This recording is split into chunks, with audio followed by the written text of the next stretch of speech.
দুঃখের সাথে বলতে হয়, আমার ন্যায্য অধিকারের জন্য আমি কেন সংগ্রাম করব? এটা আমার ন্যায্য অধিকার, গ্যাস আমার ন্যায্য অধিকার। একটি করে 8টি গ্যাস কূপ থেকে গ্যাস নেওয়া হয়েছে, 7টি গ্যাস কূপ থেকে গ্যাস নেওয়া হয়েছে, এখন 8 নম্বর গ্যাস কূপে খনন চলছে। আমি কেন আন্দোলন করব? আমার নির্দিষ্ট কোটা আছে, আমি নির্দিষ্ট কোটা অনুযায়ী পাবো, আমরা কেন আন্দোলন করব?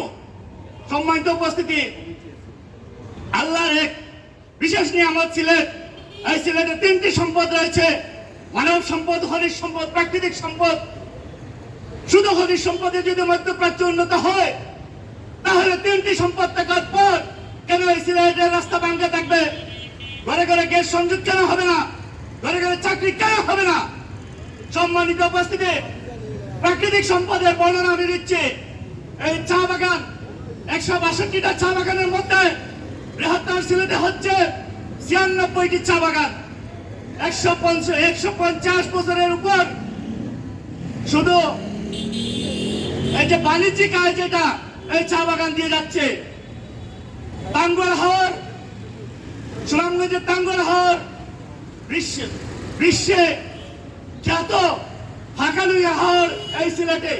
যেখানেই ফসল ফলানো হয় সেখানেই ফসল ফলে, এবং অসংখ্য পাথর কোয়ারি এবং বালু কোয়ারি রয়েছে।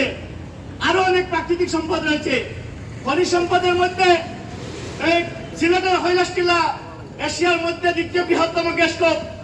এখান থেকে এক করে 7টি গ্যাস কূপ পাওয়া হয়েছে। বিবিয়ানা গ্যাস কূপ, লাক্কাতুরা গ্যাস কূপ সহ অনেক গ্যাস কূপ রয়েছে এই সিলেটে। এই সিলেটের 3টা সম্পদ, খনিজ সম্পদ, প্রাকৃতিক সম্পদ, মানব সম্পদ হচ্ছে রেমিটেন্স।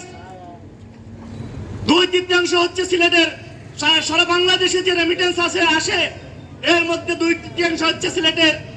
1,20,000 কোটি টাকা যদি রেমিটেন্স আসে, তাহলে 80,000 কোটি টাকায় সিলেটি এখন থেকে রেমিটেন্স দিচ্ছে না, ব্রিটিশ আমল থেকে রেমিটেন্স দিয়ে আসছে।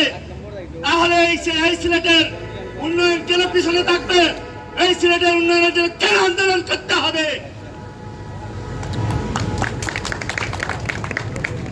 প্রিয় গোলাপগঞ্জবাসী, ঘরে বসার সময় নয়, জেগে ওঠো, আন্দোলনে ঝাঁপিয়ে পড়ো।